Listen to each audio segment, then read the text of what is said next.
사사기 3장 12절 말씀에서 30절 말씀까지 다 같이 한 손으로 합독하겠습니다. 이스라엘 자손이 또 여호와의 목전에 악을 행하니라. 이스라엘 자손이 여호와의 목전에 악을 행함으로 여호와께서 모압 왕 에글론을 강성하게 하사 그들을 대적하게 하시매 암몬과 아말렉 자손들을 모아 가지고 와서 이스라엘을 쳐서 종려나무 성읍을 점령한지라. 이에 이스라엘 자손이 모압 왕 에글론을 18해 동안 섬기니라. 이스라엘 자손이 여호와께 부르짖음에 여호와께서 그들을 위하여 한 구원자를 세우셨으니 곧 베냐민 사람 게라의 아들 왼손잡이 에웃이라. 이스라엘 자손이 그를 통하여 모압 왕 에글론에게 공물을 바칠 때 에웃이 길이가 한 규빗 되는 좌우에 날쌘 금칼을 만들어 그의 오른쪽 허벅지 옷 속에 차고 공물을 모압 왕 에글론에게 바쳤는데 매우 비둔한 자였더라. 에웃이 공물 바치기를 마친 후에 공물을 내고 온 자들을 보내고 자기는 길갈 근처 돌 뜨는 곳에서부터 돌아와서 이르되 왕이여 내가 은밀한 일을 왕에게 아뢰려 하나이다 하니 왕이 명령하여 조용히 하라 하매 모셔 선 자들이 다 물러간지라. 에웃이 그에게로 들어가니 왕은 서늘한 다락방에 홀로 앉아있는 중이라.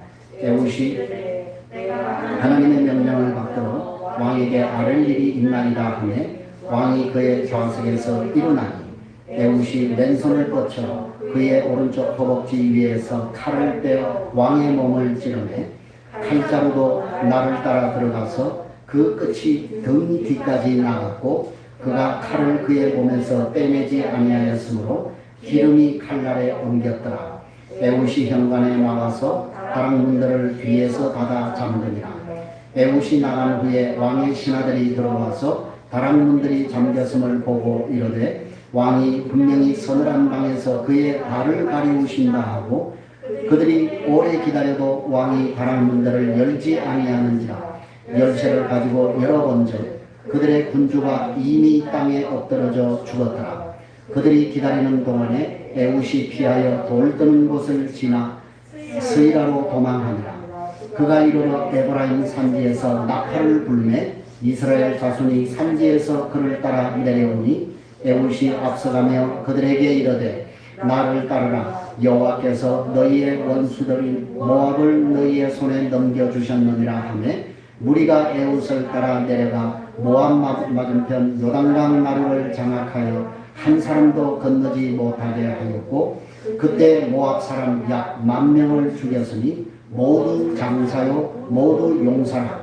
한 사람도 도망하지 못하였더라. 그날에 모압이 이스라엘 수하에 굴복하며 그 땅이 80년 동안 평온하였더라. 아멘. 예.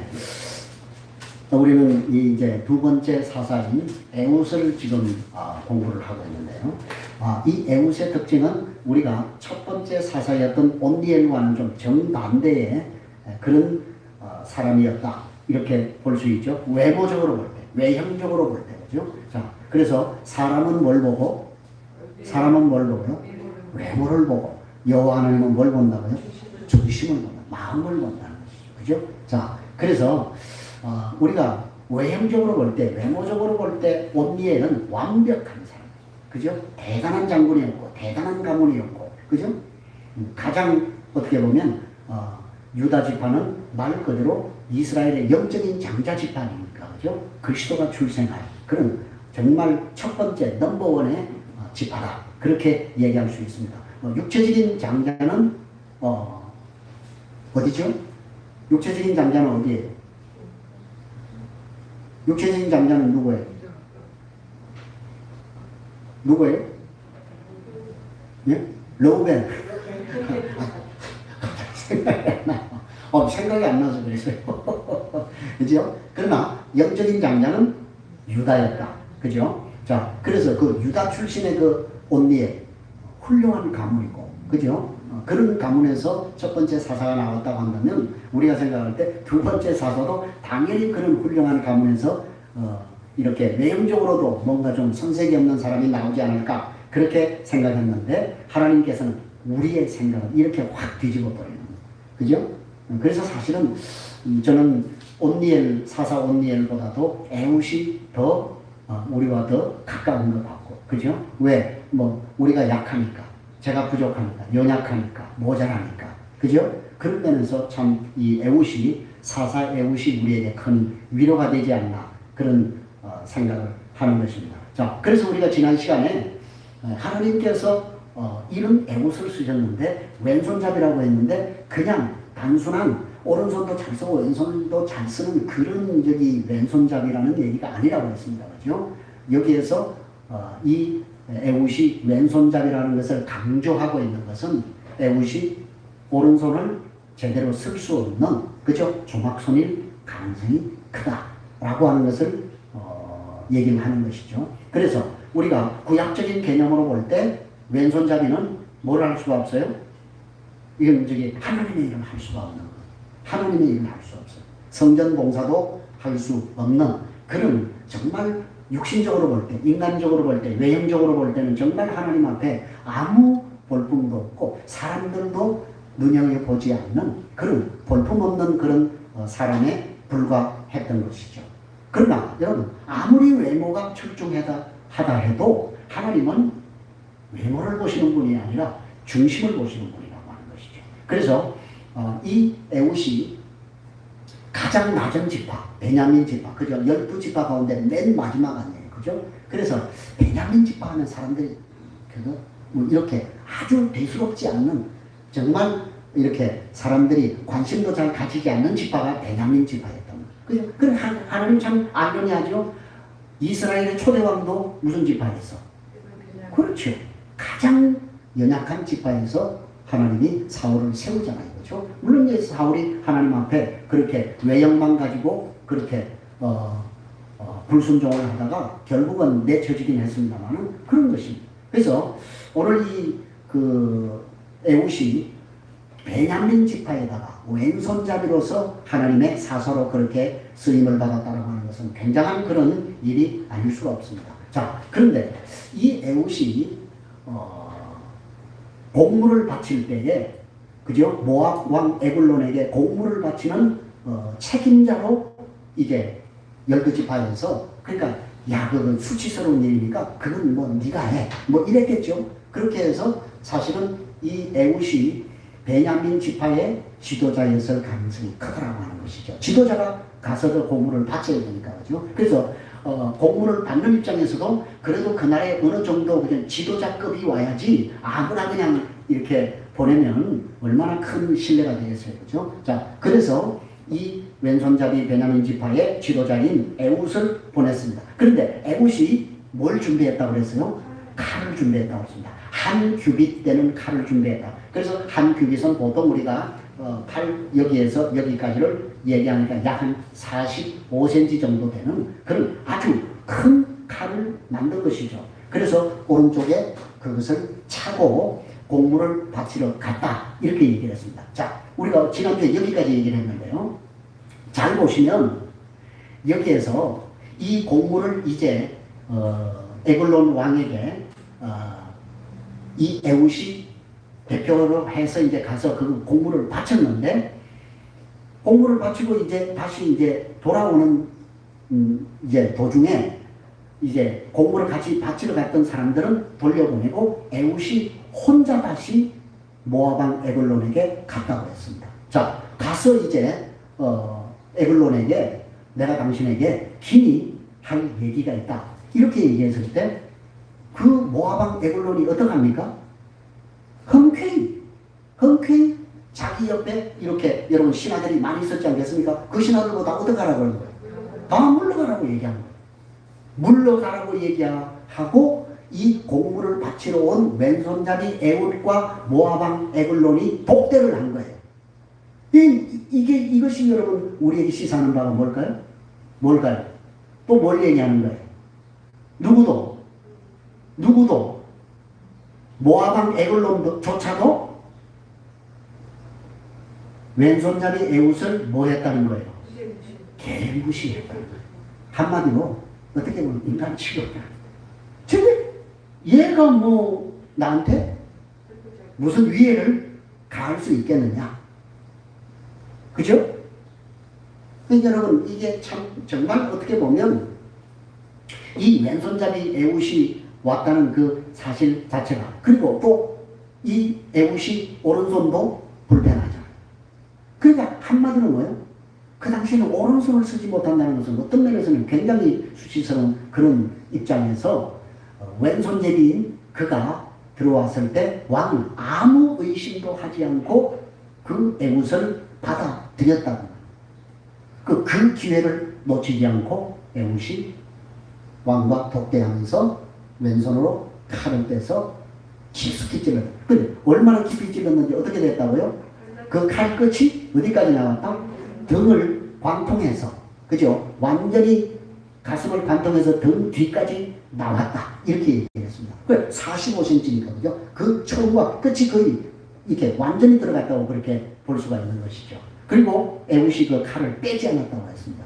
그래서 이 비글롤이 비둔한 사람이어서 그 기름이 엉겨서 아마 그 자리에서 아마 에웃은 전사일 가능성이 높다고 얘기했습니다. 그렇죠? 그래서 나중에 우리가 이제 이 사사기 21장에 가면 나중에 베냐민 지파의 700명과 이제 그 이스라엘이 전투를 하잖아요. 그죠? 그 700명이 뭐 그냥 칼을 쓰고 이 돌을 던지는데 뭐라고요? 전부 명수였다고 해요. 명수. 그냥 탁 던지면 그냥 즉사하는, 그죠?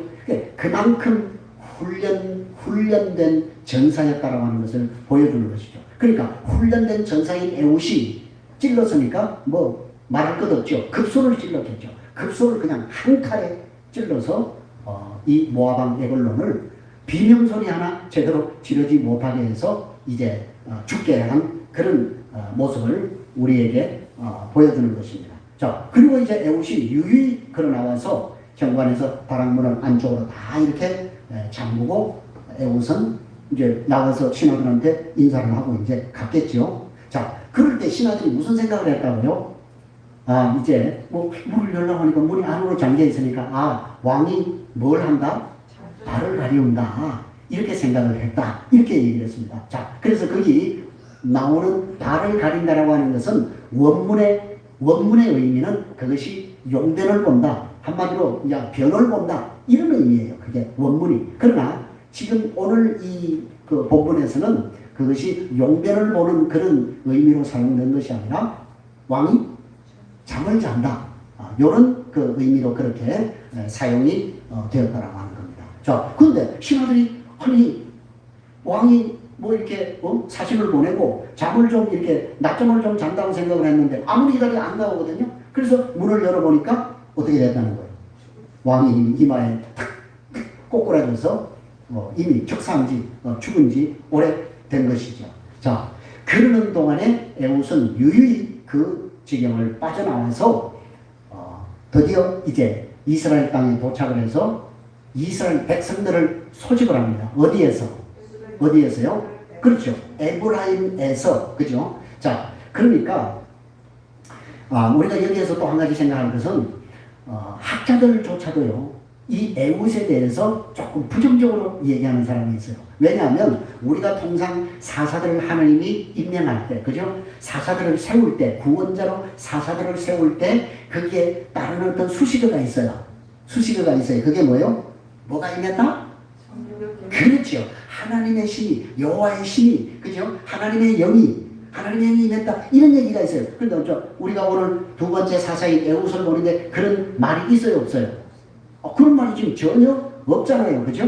그래서 어떤 성경 주석가들 가운데는 이 에웃에 대해서 이렇게 부정적으로 이렇게 얘기하는 사람이 있어요. 그래서 어떻게 얘기하느냐면 에웃은 하나님이 세우지 않았는데 스스로 열심히 일한 사람이다. 뭐 이렇게 얘기를 하는데 저는 뭐 거기에 동의하지 않습니다.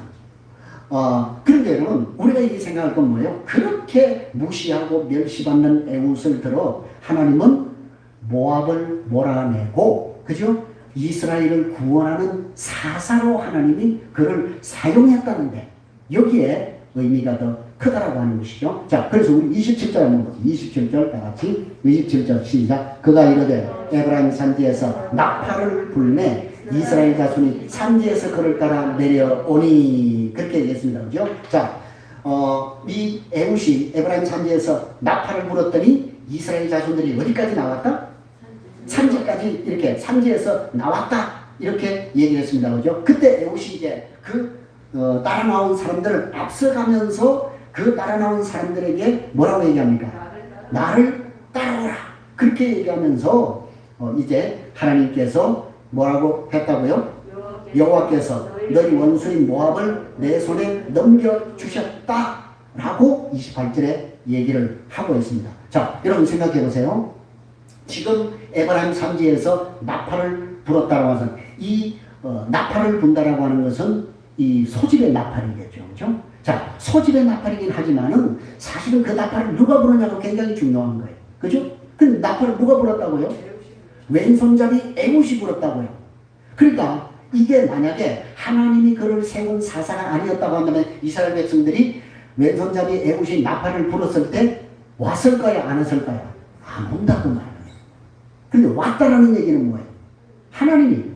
하나님이 그 에훗의 왼손잡이 에훗이 부는 그 나팔 소리를 듣고 이스라엘 백성들의 마음을 움직여서 그 싸움에 동참하게 했다는 사실. 그것이 바로 하나님이 사사 에훗을 세우셨다라고 하는 결정적인 증거가 된다고 그렇게 볼 수가 있는 것입니다. 자, 그랬더니 어떻게 됐다고요? 이스라엘 백성들이 18년 동안 억압되어 있던 사람들이 그 에훗의 나팔 소리를 듣고 깨어났다. 그렇죠? 자, 이 사실이 여러분 굉장히 중요한 것입니다. 그러니까 몇 사람이 따라갔는지 그것은 성경이 우리에게 얘기를 하고 있지 않기 때문에 알 수가 없습니다만은, 그러나 모압 맞은편 요단강 가를 장악해서 그 에훗을 따라갔던 사람들로 인해서 한 사람도 뭐를 건너지 못했다? 강을 건너지 못하도록 해서 전쟁에서 이기게 되었다라고 하는 사실을 보여주는 겁니다. 그죠? 그래서 그 전쟁에서 모압 사람 몇 명이 죽었다고요? 10,000명이 죽었다고 했습니다. 그죠? 자, 10,000명이 죽었는데 그 10,000명은 다 어떤 사람이라고요? 용사고, 장사, 이런 사람들이 죽었다고 했습니다. 자, 그래서 다시 이 모압을 물리치고 이스라엘에 뭐가 왔다? 평화가 왔다. 평화가 왔는데 몇 년 동안요? 보세요. 여러분, 온니엘이 멋진 가문에서, 그죠? 훌륭한 용사가 전쟁에서 이기고 이스라엘에 평화를 줬을 때 몇 년 평화가 왔습니까? 40년인데 여러분 왼손잡이, 사람들이 아무도 겉돌아오지도 않고 사람들이 관심도 가지지 않는 이 왼손잡이 에훗이 승리했을 때 그 이스라엘의 평화가 몇 년 동안 지속되었다고요? 네, 곡절 80년. 물론 여러분 이 숫자에 그렇게 중요한 의미를 저는 두지 않겠습니다만, 어쨌든 여러분 이 아무도 관심 두지 않고 무시했던 이런 왼손잡이 에훗을 통해서 이스라엘의 80년의 평화라고 하는 것이 이렇게 우리에게 찾아왔다라고 하는 사실을 우리에게 보여주고 있는 것입니다. 자, 여러분, 우리는 오늘 이 말씀을 그 두 번째 사사인 에훗의 이 삶을 통해서 하나님께서 우리에게 던지는 도전은 무엇일까요? 그 에훗이 살던 시대의 시대적인 상황이 오늘 우리가 사는 시대의 상황과 별반 다르지 않다라고. 그죠? 여기에 이제 우리가 좀 경종을 울릴 필요가 있고 우리 자신이 깨어날 필요가 있다라고. 왜요? 그게 뭡니까? 지금 어떻게 보면 교회가 너무 어디로 걸어가고 있다? 세속의 길을 걸어가고 타락의 길을 걸어가고 있다라고 하는 거. 그럼 사람들이요, 너나 할 것 없이 전부 어떤 교회를 사모한다? 큰 교회. 그죠? 빅처치. 메모드 교회. 그죠? 그런 교회들. 물론 여러분 큰 교회가 다 잘못됐다, 지금 그 얘기를 제가 하려고 하는 것이 아닙니다. 그는 큰 교회를 사모하고 또요. 그리고 성도들은 또 뭘 어떤 신앙생활을 하길 원한다? 어떤 신앙생활을 하길 원해요? 부담 없는 신앙생활을 하길 원한다. 그죠? 부담 지우고 이런 거 막 싫다는 거예요. 그죠? 그러니까 할 수 있으면 좀 부담 없는 그런 신앙생활을 선호하는 이런 시대. 그런 시대 속에서 그런 교회들을 부끄럽게 할 수 있는 애국과 같은 믿음의 교회, 그런 성도가 되라고 하나님은 오늘 이 왼손잡이, 아무도 겉들어보지 않고 아무도 그렇게 관심 가지지 않는 그런 왼손잡이 에웃의 이 사사의 활동을 통해서 하나님께서 저와 여러분에게 도전하고 있는 것입니다. 사랑하는 성도 여러분, 오늘 정말 어떤 면에서 교회가 외형, 외모 이런 것에 의해서 지배되는 세상 속에서 너희는 그런 것에 승부를 걸지 말고 무엇에 승부를 걸라는 거예요? 믿음으로 승부를 걸라고 하는 거예요. 하나님이 서시는 사람, 하나님이 서시는 교회는 어디에 있는 것이 아니라 외형, 외모에 있는 것이 결코 아니라고 하는 거예요. 사랑하는 성도 여러분, 사사시대는 어쩌면 우리가 사는 이 시대의 모습을 너무나도 똑 닮은 것 같습니다. 어쩌면 우리는 아까 우리 집사님들이 앉아서 이렇게 차를 마시면서 담소하면서 얘기했던 그 고백이 그런 거예요. 우리는 어쩌면 사사시대보다도 더 우리의 옳은 소견대로, 그죠? 살아가고 있는 그런 우리의 모습인지도 모른다라고 하는 것입니다. 그래서 사사기는 사사시대에만 적용되는 말씀이 아니라 우리 시대를 향한 하나님의 말씀이 아닐 수가 없는 것입니다. 소견의 그 옳은 대로 살다가는 우리가 이 사사시대의 악순환을 오늘 이 시대에도 되풀이할 수밖에 없다라고 하는 겁니다. 저는 그래서 여러분, 나라가 어려워진다라고 하는 것은 결국 어디가 영적으로 타락했다는 거예요? 교회예요. 그래서 여러분이 어떤 면에서 우리가, 그래서 참 저는 요즘 이 정치를 보면서 좀 절망을 하는 좀 이런 편에 속하는 그런 사람인데,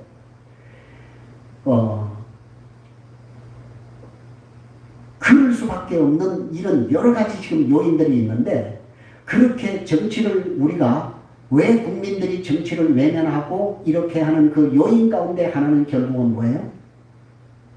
교회라고 하는 거예요. 그 교회는 누굽니까? 결국 저와 여러분이라고 하는 거예요. 우리가 하나님 앞에 영적으로 서지 못하고, 우리가 믿음으로 살지 못하고, 우리가 정말 나라와 민족을 위해서 우리가 기도하지 못하기 때문에 나라가 점점 더 정치가 혼돈하고 나라가 힘들어지고 어려워지고 이런 모습이 될 수밖에 없다고 하는 겁니다. 그래서 결국은 여러분, 교회의 건강함이 결국 나라의, 국가의 건강함과 직결되어 있다고 합니다. 그래서 여러분, 정말 어떤 면에서 우리가 참 하나님 앞에 말씀의 정죄를 지키고 세속화의 길을 내려놓는 그 삶을 우리가 향해서 분투하지 않으면 정말 우리나라의 삶 역시 이 사사기의 악순환을 되풀이할 수밖에 없는 그런 삶을 살아갈 수밖에 없다라고 하는 겁니다. 그래서 오늘 하나님은 이 사사시대의 이 시대적인 상황을 통해서 우리를 향해서 너희는 제발 풍요에 길들여지지 말라고, 그죠? 변함없는 거룩함과 하나님을 향한 성심을 간직하라고 하나님께서 저와 여러분에게 도전하고 있는 것입니다.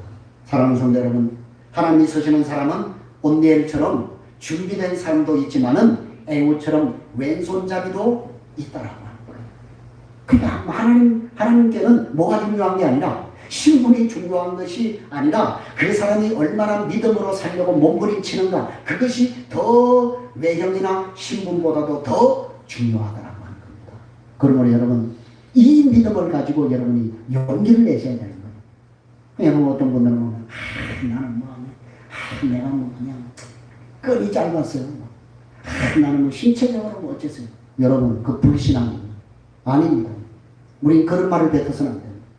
비록 내가 그런 부분에 있어서 모자라고 부족하고 나약한 면이 있다 할지라도 하나님께서 그런 사람조차도 무엇으로 살아가면, 믿음으로 살아가면 하나님께서 그를 높이 들어서 하나님의 이 시대를 구원하는 사사로 서셨다라고 하는 사실을 기억하시고 용기를 가지시고 믿음으로 사는 저와 여러분이 되시기를 주님의 이름으로 간절히 부탁드립니다. 기도하겠습니다.